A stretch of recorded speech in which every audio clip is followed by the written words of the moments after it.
안녕하세요. 오늘도 사연살롱을 찾아주셔서 감사합니다. 저는 결혼 2년 만에 이혼을 한 30대 여자입니다. 2년 만에 이혼한 것이 자랑은 아니지만 시간이 지난 지금도 그 결혼은 애당초 하면 안 되는 결혼이라 이혼한 것이 천만다행이라고 생각해요. 물론 결혼이라는 게 로망만 갖고서 하면 안 되는 일이라는 것은 알지만 제 결혼은 정말 최악의 결혼이었어요. 저의 결혼 이야기를 하려면 남편과 처음 만났을 때 이야기를 하지 않을 수 없을 것 같은데요. 저와 남편은 같은 직장에서 만났어요. 그것도 상사와 부하 직원으로요. 여기서 상사는 바로 저예요. 저는 대학을 졸업하기 전에 이미 지금 다니고 있는 회사에 입사가 결정되었고 대학을 졸업하던 해부터 쭉 같은 일을 해왔어요. 제가 다니고 있는 회사는 IT 회사로 이 업계에서는 나름 유망받고 있는 회사입니다.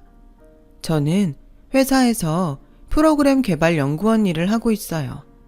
적성에도 맞고 제가 시작만 하면 어떤 프로젝트건 물불 가리지 않고 일에만 매달리는 스타일이라 같은 동기보다 성과도 좋았어요. 그래서 승진도 빨랐죠. 20대 후반에는 이미 보직으론 과장급에 올랐고 제 위에 팀장님들은 언제나 새로운 프로젝트에 들어갈 때면 저와 함께 팀을 하고 싶어 그 안에서 경쟁 아닌 경쟁을 한다고 들었어요. 참 감사한 일이죠. 그러다가 우연히 저에게 다시 오지 않을 기회라는 것이 찾아왔는데요. 팀장님 중 한 분이 개인적인 사정으로 급히 퇴사를 하시면서 그 후임을 정하지 못해서 그 일을 가장 잘 알고 있는 제가 팀장님 대리로 차기 팀장이 되었고 부족한 팀원 자리에 당시 신입사원이었던 남편이 들어오게 됐어요. 남편은 입사한 지 3개월밖에 되지 않은 그야말로 생초보였고 그래서 실수도 많아 늘 저에게 눈에 가시 같은 존재였어요. 시간이 지나고 남편이 자신의 노력으로 실수를 줄여나가는 모습을 보니 점차 남편을 다시 보게 되더라고요. 누구나 신입인 시절이 있잖아요. 하지만 일이 급하면 급할수록 그런 신입의 사정을 봐주기 어려운 게 또 이 업계라 관례상 이해하고 넘어가려니 했는데 시간이 지나면 지날수록 아니 남편이 일을 제법 잘하면 잘할수록 저는 이상하게 자꾸만 남편이 마음에 걸리더라고요. 처음엔 눈에 가시 같더니 나중엔 목에 박힌 가시처럼 신경이 쓰이기 시작했던 거였죠. 그래서 저는 마음의 빚을 덜고자 처음으로 신입인 남편에게 커피를 한 잔 마시자고 했어요. 그때 처음으로 남편과 단 둘이 자리를 갖게 된 거였는데 저는 또 그곳에서 남편의 새로운 면을 보게 되었어요. 부하 직원이 아닌 남자의 모습이었죠. 차지환 씨, 내가 팀 초반에 많이 뭐라고 해서 미안했어요. 마음에 담아두고 있을까봐 한번 이야기는 해야 할 것 같아서 커피 한잔 하자고 했는데 괜찮죠? 물론이죠. 그리고 그때는 제가 아는 게 없어서 실수도 많이 하고 팀에 도움도 못 됐는데 혼나는 게 당연해요. 저는 그 덕에 또 많이 배웠습니다. 그러니까 팀장님은 그런 걱정하지 않으셔도 돼요. 그렇게 생각해주면 고맙고요. 그동안 지켜보니 차사원은 근성도 있고 일하는 센스도 있어서 금방 승진할 것 같아요. 나중에 모른 척하면 안 돼요. 그럴 리가요. 팀장님이 원하시면 저는 언제든 함께 하겠습니다. 단순히 마음의 짐을 덜 자고 커피 한 잔 사는 자리였는데 남편은 대화를 하면 할수록 사람이 참 괜찮았어요. 말도 상대방을 배려하며 어찌나 예쁘게 말하던지 사적인 자리가 아닌데도 자꾸만 웃음이 나고 기분이 좋아지더라고요. 저는 그렇게 남편에게 호감을 갖게 되었어요. 그리고 몇 달 후 팀회식을 마치고 남편과 함께 차를 타게 되었는데 오랜만에 술을 먹어서인지 아니면 그동안 너무 야근을 많이 해서 피곤이 몰려온 건지 잠이 들었고 잠에서 깨니 남편에게 엎여 있었어요. 남편은 제가 사는 집을 몰라 계속 저를 업고 제가 깰 때까지 동네를 배회하고 있었더라고요. 저는 그 사실에 창피해서 술이 확 깼는데 창피해하는 제 모습을 남편이 귀엽다는 듯 웃어주면서 저희는 상사와 부하 직원이 아닌 연인 사이가 되었어요. 그러면서 자연스럽게 남편이 중학교 때 부모님이 교통사고로 두 분 다 돌아가신 걸 알게 되었죠. 8살 위 누나가 동생을 자신의 아들처럼 키웠다는 사연을 듣게 되었는데요. 저도 비슷한 시기에 엄마가 혈액암으로 돌아가시고 아빠 손에 자라서 남편의 그 외로움에 대해 다는 몰라도 어느 정도는 알 수 있어 저희는 더욱 서로에게 마음을 쓰며 연애를 이어갔었죠. 그렇게 비밀 사내 연애로 남편과 6개월 정도 만났을 즈음 남편이 먼저 저에게 자신의 누나가 저를 무척이나 보고 싶어 한다는 말을 들었고 저는 대수롭지 않게 좋다고 대답했어요. 정말 괜찮아? 괜히 자기 부담스러운데 괜찮다고 하는 거 아니지? 아니야. 나도 자기 누나 보고 싶어. 우리 자기를 이렇게 잘 키워준 누난데 나도 당연히 좋지. 절대 부담스럽지 않아. 오히려 자기 누나 어떤 사람인지 궁금한걸? 그래? 그럼 당장 누나한테 말해야겠다. 엄청 좋아할 거야. 그리고 전에도 말했지만 나한테는 누나가 누나고 엄마고 그래. 그래서 나는 자기랑 우리 누나가 잘 지낼 수 있으면 정말 좋겠어. 자기 마음 다 알아. 나도 자기 누나랑 잘 지내고 싶어. 우리 누나 좋은 사람이야. 그리고 나 때문에 고생도 많았고 이런 말 웃긴 거 아는데 우리 누나 잘 부탁해. 뭐가 웃겨. 당연히 잘해드려야지. 오히려 내가 마음에 안 들까봐 걱정이다. 별 걱정을 다 해. 우리 누나는 내가 좋다고 하면 무조건 좋다고 하는 사람이야. 그러니까 무조건 자기 보면 좋다고 할 거야. 저는 그렇게 그 주 주말 남편의 누나 집에 초대를 받았어요. 누나는 8살 위라 그런지 어른스러웠지만 제 예상과 다르게 성격이 많이 급하고 화통한 편이더라고요. 그리고 초면부터 저에게 궁금한 것이 많아 보이더니 자리에 앉기 무섭게 먼저 말을 하기 시작했어요. 내가 얘기 듣고 너무 반가워서 견딜 수가 있어야죠. 둘이 동갑이라면서요. 동갑에 같은 회사 다니고 너무 좋다. 나는 그런 거 못 해봐서 부럽네요. 아, 그럼 직책도 같아요? 내 동생이 남자라 더 빠른가? 그래도 이왕이면 남자가 상사인 게 모양새도 좋지 뭐. 남편은 제가 자기보다 상사인 걸 누나에게 말하지 않은 눈치였어요. 그래서 처음엔 좀 당황했지만 나중에 얘기하면 되지. 굳이 남편이 제 부하 직원이라고 말해서 누나를 실망시키고 싶지 않아 그냥 넘겼어요. 그리고 그렇게 대화를 하며 저녁 식사를 마쳤는데 남편의 누나가 먼저 저에게 함께 주방 정리를 하며 이야기를 좀 더 나누자고 하더라고요. 그런데요, 이야기를 하면 할수록 이상하게 대화의 방향이 이상했어요.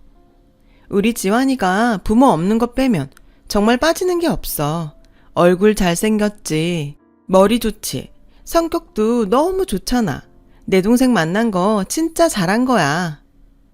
네? 네. 둘이 결혼할 거지? 내가 듣기로 그쪽이 먼저 내 동생 좋아했다며. 이참에 결혼도 그쪽에 하자고 해. 내 동생은 수줍음이 많아서 그런 말 잘 못하거든. 네? 지환 씨가 그렇게 말해요? 왜? 아니야? 아니요, 맞아요. 근데 저희 만난 지 얼마 되지 않아서 당장은 결혼 얘기하기엔 좀 이른 것 같아요. 에이, 6개월 넘었잖아. 요즘 세상에 반년 만났으면 잠자리까지 다 간 거 아니야? 지금 둘이 좋으면 이것저것 더 재지 말고 결혼해. 집에야 지금 지환이 살고 있는데 그대로 들어가면 되잖아. 내가 마음이 급해서 그래. 남편의 누나는 양해도 없이 먼저 말을 편하게 놓더니 남편과 다르게 상대를 전혀 배려하지 않고 자기 내키는 대로 말을 일방적으로 계속했어요. 그리고 뭐가 그리 마음이 급한지 자꾸만 남편과 결혼을 하라고 부추기는데 남편을 만나고 처음으로 마음이 조금 불편하더라고요. 하지만 그때까지는 제가 남편에 대한 마음이 너무 충만했고 또 누나가 마음이 급해서 그렇지 아기는 없을 거라고 생각했어요. 그저 혼자 있는 동생이 걱정이고 제가 또 마음에 드니 우리가 빨리 결혼을 했으면 좋겠나 보다 라고 생각한 거죠. 그리고 남편을 만난 지 1년이 되어갈 즈음 수줍음이 많아 그런 말 하지 못한다는 남편이 저에게 먼저 청혼을 해왔고 잠시 진지하게 결혼에 대해 생각하는데 저희 아빠가 먼저 저에게 나이도 내년이면 30이고 만나는 남자친구도 괜찮으면 너무 고민하지 말고 결혼해도 좋을 것 같았으며 망설이는 제 등을 밀어주셨어요. 아빠는 우리 딸이 어서 빨리 결혼해서 행복한 가정을 꾸렸으면 좋겠어. 만난 시간보다 앞으로 함께할 시간을 생각하면 결정이 더 쉽지 않을까? 오래 만났다고 결혼 생활이 다 보장되는 건 아니거든. 정 그렇게 고민스러우면 그 친구 한번 집에 데리고 와봐. 아빠가 우리 딸 이렇게 고민하게 만드는 놈 얼굴 한번 보자. 그 사람 때문에 고민하는 거 아니야. 그냥 그 누나가 좀 마음에 걸려서. 처음엔 편하게 생각했는데 결혼하면 형님이고 나한테는 시어머니 같은 사람이잖아. 물론 신경이 쓰이겠지. 가족이 되는 거니까. 근데 말이야, 결혼은 누나랑 하는 게 아니고 네가 좋아하는 그 남자랑 하는 거잖아. 아빠가 보기엔 고민의 상대가 그쪽이 아닌 것 같은데. 저는 아빠의 말을 듣고 새삼 남편에게 미안했어요. 청혼은 남편에게 받았는데 저는 온통 형님이 될 남편의 누나에 대해서만 고민하고 있었거든요. 그래서 저는 마음의 결정을 하고 남편을 집으로 데리고 와서 아빠에게 결혼을 허락해달라고 인사를 드렸어요. 아빠는 당연히 저희 두 사람의 마음이 더 중요하기에 흔쾌히 결혼을 허락해 주셨죠. 한편으론 제가 엄마가 돌아가셔서 없고 또 누나에 대해 마음을 쓰고 있으니 그 부분을 잘 이해해달라고 남편에게 부탁하면서 저희는 본격적으로 결혼 준비에 들어갔어요. 워낙에 양가가 바라던 결혼이라 저희의 결혼식은 큰 문제 없이, 큰 낭비 없이 합리적으로 진행되었어요. 이젠 정식으로 저에게 형님이 된 남편의 누나가 말했듯 저희의 신혼살림은 남편이 혼자 살고 있던 집에 차리게 되었어요. 남편이 살고 있던 집은 오래전에 형님이 구입한 방 2칸짜리 작은 빌라였는데 결혼을 하면서 형님이 남편 앞으로 명의를 돌려주셨어요. 저는 굳이 명의까지 주실 필요는 없는데 기꺼이 저희를 위해 그렇게 해주신 형님에게 감사한 마음이 들었습니다. 그때까지 그것이 제 발목을 심하게 잡는 일인지는 꿈에도 알지 못했어요. 하지만 뜻밖의 일로 저희의 결혼은 생각보다 빨리 위기가 찾아왔는데요. 그건 바로 제가 걱정했듯 형님 때문이었어요. 글쎄, 신혼여행을 다녀와 피곤함에 지쳐 짐도 풀지 못하고 잠을 자는데 형님이 저희 신혼집 현관 번호를 거침없이 누르시고 들어오는 게 아니겠어요? 어찌나 놀랐는지 남편은 대수롭지 않게 그게 놀랄 일이냐는 반응이었지만 저는 전혀 생각지도 않는 일이기에 황당해서 어안이 벙벙했는데요. 알고 보니 남편이 저에게 알려준 현관 비밀번호는 예전부터 사용하던 번호 그대로였더라고요. 번호를 안 바꿨어? 뭐하러 귀찮게 번호를 바꿔. 그리고 우리 누나 신경 쓰지 마. 원래 자기 집이어서 수시로 왔다 갔다 해. 예전에는 그랬어도 지금은 아니지. 미안한데 번호는 바꾸자. 그리고 자기가 이제 우리 결혼했으니 오실 일 있으면 미리 말씀하시고 초인종 누르시라고 좋게 말씀드려. 누나한테 그런 말을 하라고? 에이, 어떻게 그래. 이 집 원래 누나 집이잖아. 아니, 그래도 이건 아니지.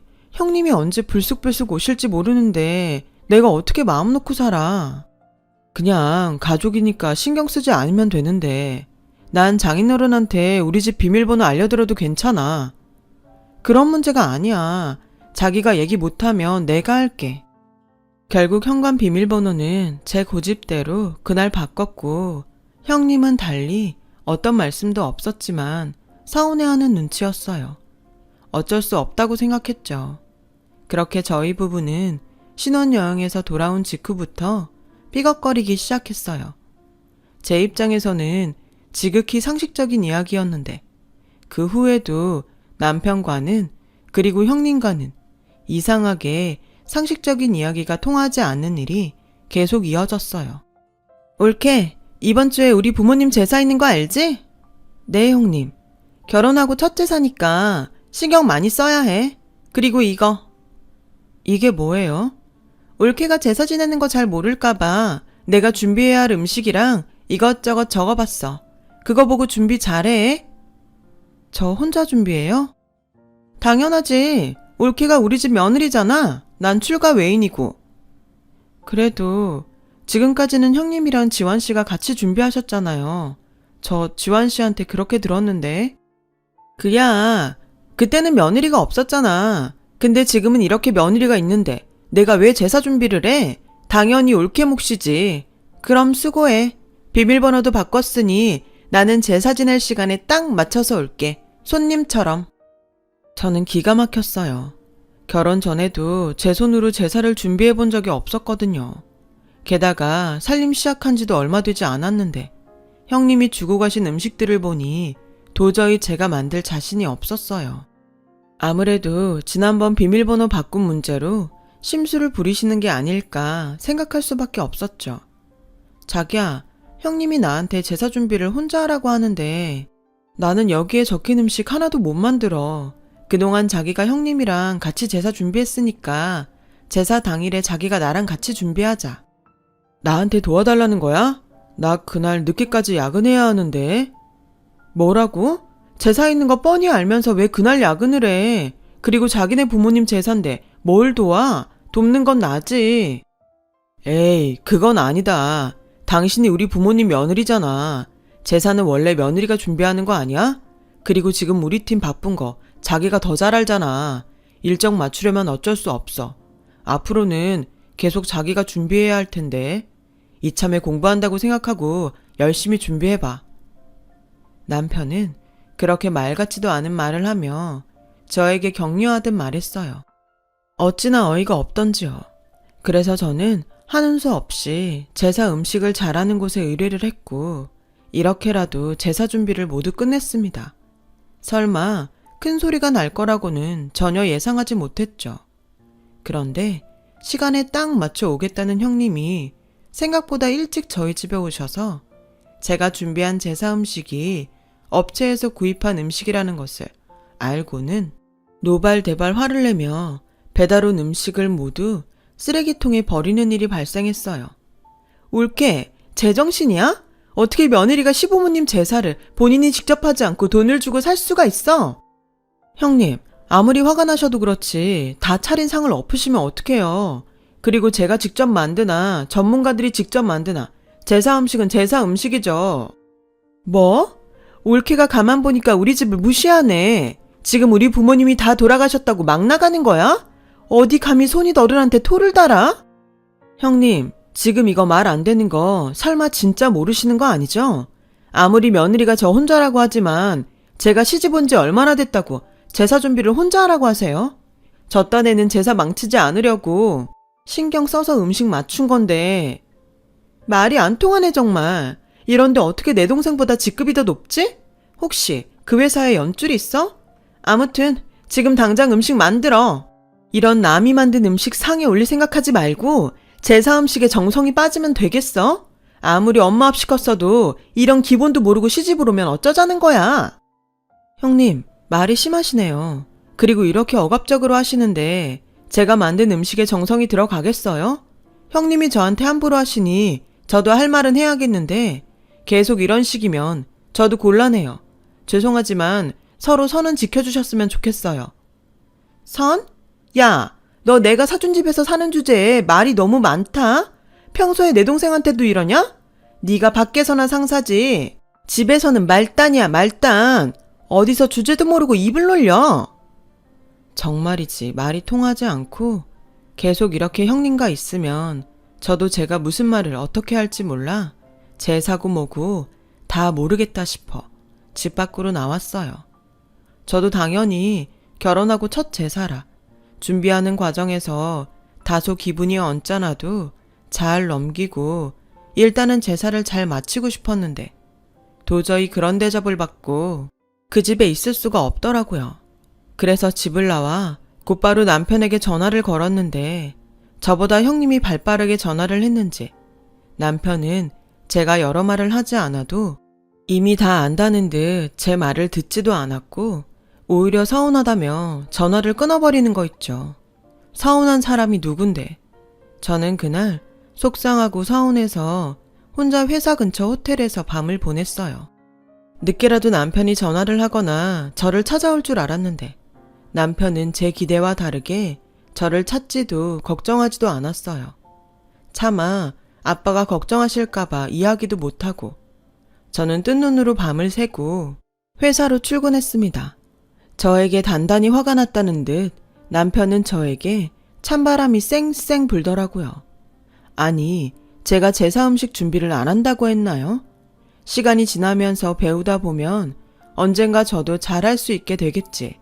일단 첫 제사 잘 지내고 보자. 그런 생각이었거든요. 이혼한 지금도 저는 그게 그렇게 잘못이었는지 납득이 되지 않아요.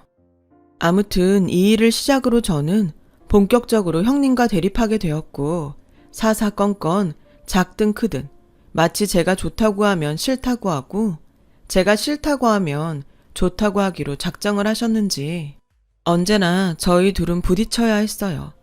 그러다 보니 감정은 계속 상해서 저는 자꾸만 형님과 불편하게 되었어요. 남편은 하나밖에 없는 누나랑 잘 지내는 게 그렇게 어렵냐며 자기를 누나랑 갈라 놓아야 속이 시원하겠냐며 화를 내더라고요. 좋아. 당신이 계속 우리 누나랑 부딪힐 거면 차라리 내가 누나랑 의절을 할게. 누가 형님이랑 의절하래? 나는 정말 이해가 안 가. 나 없을 때는 어떻게 살았어? 맡길 거면 뭐라고 하지 말던가. 사사건건 간섭하고 따지면서 도와주지도 않고 계속 며느리 타령만 하면 나보고 어쩌라는 건데. 그리고 자기는 왜 항상 형님 편만 들어? 내가 가운데서 힘들 거라는 거 진짜 몰라? 다른 집 며느리들도 다 하는 거야. 우리 누나도 매형집에 그러고 산다고. 자기야말로 엄마 없이 컸다고 정말 영 모르는 거 아니야? 됐고, 알았으니까 이 집 누나한테 다시 주고 의절하고 살자고. 그럼 되잖아. 자기가 바라던 게 이거 아니야? 말 다 했어? 애도 아니고 지금 말도 가려서 못하니? 의절할 게 아니라 나랑 이혼해. 그럼 되잖아. 아니, 난 이혼할 생각 추워도 없어. 결혼한 지 얼마나 됐다고 회사 사람들 보기 창피하게 이혼을 해. 나 이제 당신이랑 싸우는 것도 지겨우니까 그냥 내가 누나 안 보고 살게. 대신 이 집은 누나가 나 준 집이니까 다시 돌려줘야 돼. 연봉 나보다 높은 당신이 집을 얻던지 사던지 알아서 해. 저는 어이가 없어서 아무 말도 하지 않았어요. 그러자 남편은 제가 보는 앞에서 형님에게 전화해선 누나, 나 정말 너무 힘들어서 못 살겠다. 나 이혼하는 거 바라지 않으면 우리 다신 보지 말자. 이 집 다시 누나 줄게. 나 밖에 나 앉아도 누나 신경 쓰지 마. 미안해. 라고 말하더라고요. 그리고 저에겐 됐지? 라며 안방으로 들어가 문을 쾅 닫는데 뭐가 됐다는 건지. 그날 이후 저희는 결혼 5개월 만에 각방을 쓰게 되었어요.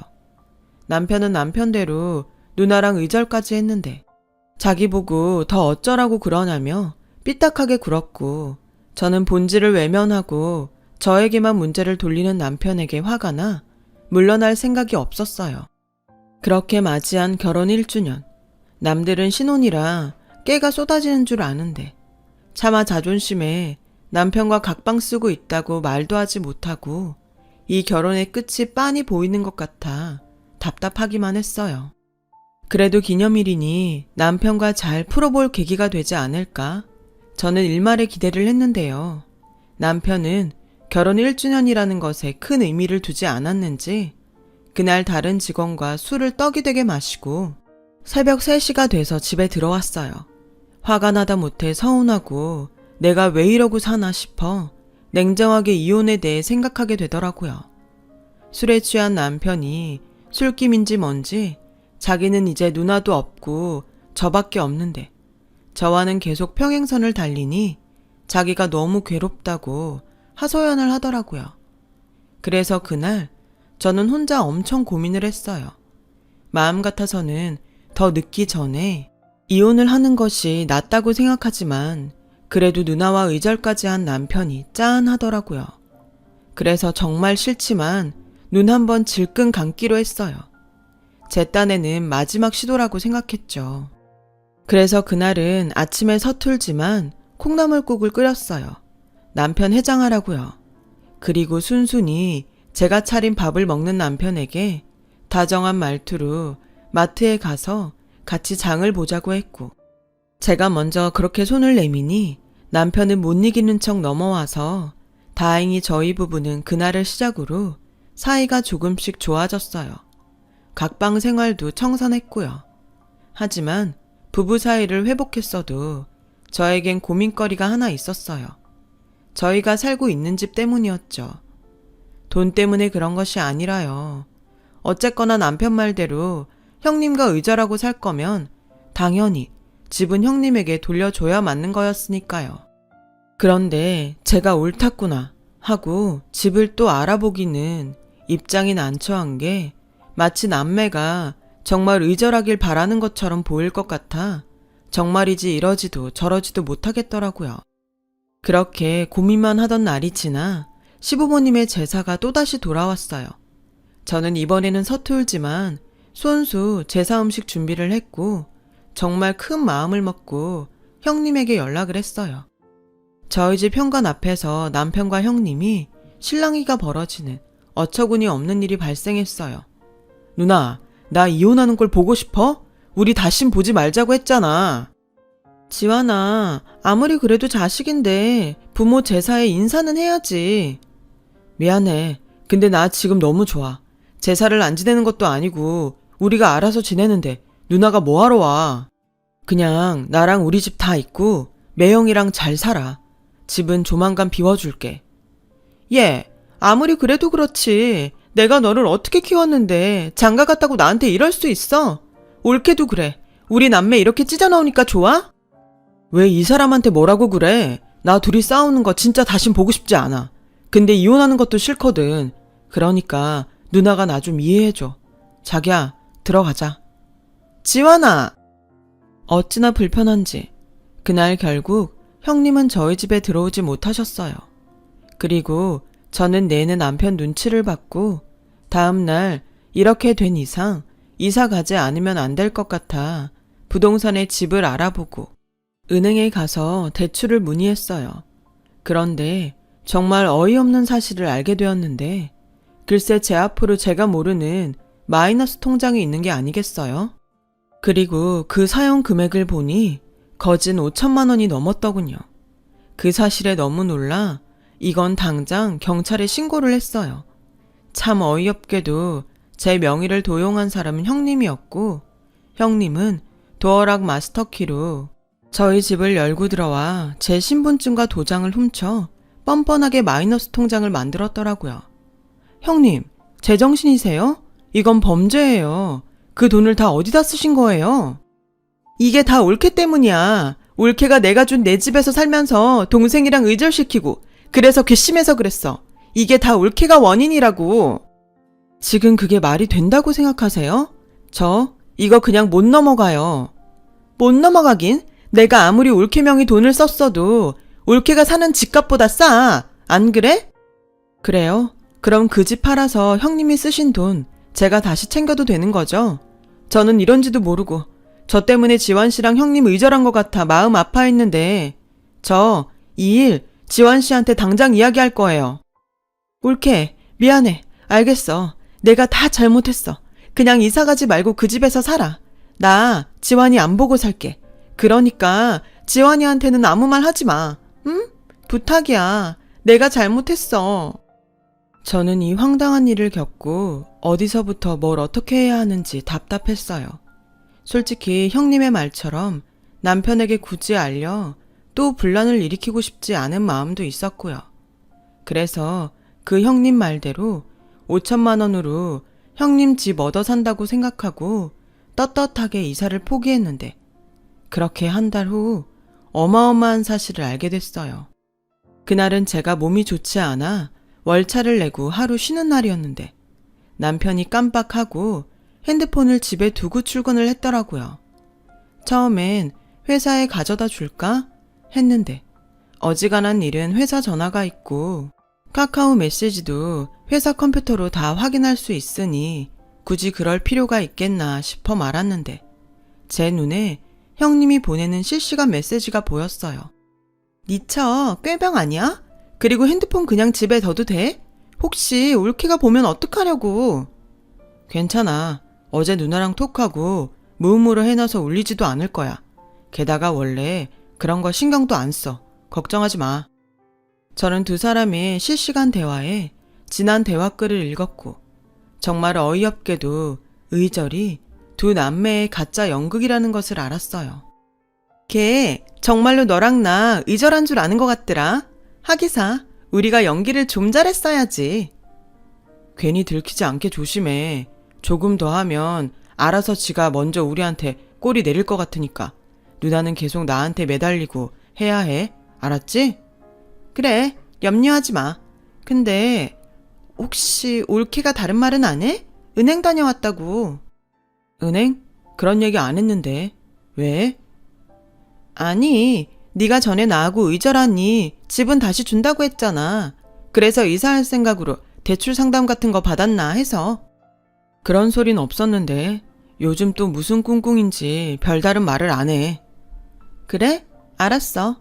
그리고 만약에 집을 새로 사게 되면 대출은 올케 앞으로 받아도 명의는 네 앞으로 해. 나도 그러고 싶은데 알잖아, 그 사람 성격. 내 앞으로 하려면 대출도 내가 받아야지. 집은 원래 세대주 앞으로 하는 건데 그럼 신용대출 받아서 보태라 그래. 알았어. 내가 알아서 할게. 누나는 나만 믿고 기다려. 이 남매가 저를 아주 우습게 하는 게 그대로 느껴졌어요. 게다가 제 명의를 도용해 마이너스 통장 만든 건 형님이 남편 몰래 했는지 자기가 그냥 봐줄 테니 이사는 가지 말고 그냥 살라고 했더라고요. 이렇듯 두 사람은 겉으로는 의절한 척하고 거의 매일 톡으로 대화를 주고받고 있었어요. 저는 속은 것도 분하고 형님의 억지도 용서할 수 없어 이 두 남매를 끝장내지 않을 수 없었고 연신 실시간으로 대화하는 두 사람에게 이렇게 글을 남겼어요. 나만 빼놓고 두 사람 연극하느라 그동안 고생 많았네요. 고맙게도 핸드폰이 내 손에 있어서 증거는 빼박이고 형님이 제 명의 도용해서 마이너스 통장에 돈까지 썼으니 저는 이거 들고 이혼 소송 들어가겠습니다. 그리고 형님, 이 사실 저만 알면 억울하니까 아주버님에게도 말씀드릴게요. 혹시 알아요? 저한테 하신 것처럼 아주버님에게 하실 수도 있잖아요. 제가 이혼을 하더라도 아주버님께는 조심하시라고 당부는 하려고요. 그리고 두 사람 법원에서 봐요. 저 받을 수 있는 거 다 받을 거예요. 제가 그렇게 글을 보내자 남편은 회사 전화로 저에게 전화를 걸었는데 저는 받지 않았어요. 그리고 곧 형님에게도 전화가 걸려왔지만 그 역시 받지 않았고요. 저는 명의 도용건으로 경찰서에 가서 형님을 고소했어요. 그 길로 변호사 사무실에 가서 이혼 소송을 위한 변호사를 선임했어요. 사람이 열이 받으면 자기 몸 아픈 것도 잊어버리는지 저는 제가 컨디션이 좋지 않다는 것도 까맣게 잊고 그 길로 두 년놈에게 복수하기 위해 그야말로 눈이 뒤집혔어요. 처음엔 단순한 형님의 시집살이였지만 그 끝은 거짓말과 범죄라니 이건 제 상식으론 그냥 넘어갈 수가 없었어요. 이 모든 사실을 안 저희 아빠도 이건 말이 안 되는 상황이라며 남편을 좋게 본 당신이 사람을 잘못 봤다며 자책을 하시는데 그걸 또 보고 있으니까 저 자신은 물론이고 남편과 형님을 용서할 수 없더라고요. 그리고 제가 모든 조치를 마친 다음 날 남편은 저에게 연락을 해왔어요. 순순히 이혼을 할 테니 문제를 크게 만들지 말아달라고요. 자기는 누나가 제 명의까지 몰래 가져가 돈을 썼는지는 몰랐다며 이제는 정말로 누나와 의절했다고 말하면서요. 어쨌든 자기 누나 때문에 제가 금전적 피해를 봤으니 그 돈도 자기가 집을 팔던 대출을 받던 돌려주겠다더라고요. 그렇게 좋게 서로 성격이 맞지 않아 합의 이혼한 걸로 합의를 하자고 하더군요. 하지만 저는 돈도 돈이지만 마음의 상처가 커서 그대로는 넘어갈 수 없었습니다. 남편의 제안을 거절했어요. 그리고 일부러 그런 건 아니었지만 제 측근에 의해 회사에는 저와 남편의 이혼 사유가 순식간에 퍼져나갔죠. 결국 남편은 이혼은 이혼대로 돈은 돈대로 저에게 변상해야 했고 다니던 회사에도 얼굴을 들고 다니기 힘들어 스스로 사표를 냈어요. 왜 아니겠어요. 회사엔 저도 있고 또 소문이 어디까지 퍼졌는지 알 수도 없는걸요. 어찌 보면 남편의 퇴사는 쉽게 예상할 수 있는 일이었어요. 그리고 어이없게도 형님은 저를 찾아와 미안하다고 자기도 이혼당하게 생겼다며 제가 가운데서 수습해주길 빌면서 부탁하는데 회사 사람들 눈도 있고 여간 난처한 일이 아닐 수 없었어요. 형님이 찾아오기 전에 저는 지난날 아주버님과 통화를 한 적이 있었는데 아주버님을 통해 듣게 된 형님이란 여자는 정말 이상한 사람이었어요. 그 사람 원래 나랑 결혼한 이유가 도망이었어요. 자기 인생은 동생 뒷바라지 하는데 다 써서 없다고. 그런데 나랑 결혼하니까 동생이 또 불쌍하다고 하는데 참나 도무지 우리 집엔 관심도 없고 할 도리도 하지 않더라고요. 저 부모님에게 의절당했어요. 그래도 내 사람 내가 챙기려고 했는데 어쩌면 나도 당할 뻔했는지도 몰라요. 저한테는 며느리가 당연히 하는 거라고 하더니 정작 자기는 며느리 노릇도 제대로 하지 않았다는 사실에 어이가 없었어요. 도대체 그 여자의 뻔뻔함은 어디까지일까요? 또 남편은 그런 누나를 왜 감싸고 도는 건지 이쯤 되면 핏줄이라는 것이 무섭기까지 하네요. 저는 소송을 통해 이혼은 물론이고 위자료와 제가 손해본 마이너스 통장 대금까지 모두 남편에게 돌려받을 수 있었어요. 하지만 마음의 상처는 오래가고 저 또한 소문으로부터 자유롭기는 힘들어 결국 퇴사를 했습니다. 운 좋게 원래 저희 팀 팀장이셨던 분의 추천으로 경쟁업체에서 예전보다 더 많은 연봉으로 재취업을 하게 됐어요. 결과적으로는 일이 더 잘 풀린 셈이 되었죠. 요즘은 가끔 남편을 아는 사람에게 건너 근황을 듣기도 하는데 워낙 저와의 이혼이 임팩트가 강해서 이 업계에서는 일하지 못하고 지금은 공무원 시험을 준비한다나요. 부디 시험의 결과를 떠나 다른 어떤 사람한테 피해주지 말고 죽고 못 사는 누나랑 평생 함께 살길. 저도 그렇게는 마음이 착하지 못한 것 같아요. 더욱이 저와 같은 피해자는 정말이지 더는 생기면 안 되잖아요. 지난 상처를 딛고 지금은 다시 일을 하는 행복과 사람들과 어울리는 행복을 조금씩 되찾고 있어요. 사람이 큰일을 겪으면 성장한다고 하잖아요. 그래서인지 예전보다 매사에 좀 더 신중해졌어요. 저도 언젠가 지난 과거를 완전히 잊는 날이 오겠죠. 주저리 쓰다 보니 지난 날이 정리가 되는 것 같기도 합니다. 지금까지 제 이야기 들어주셔서 감사합니다. 건강하시고 행복하세요. 고맙습니다. 여러분, 사연 댓글에 응원과 현명한 조언 부탁드려요. 좋아요와 구독은 저에게 큰 힘이 됩니다. 오늘도 좋은 일 가득하세요.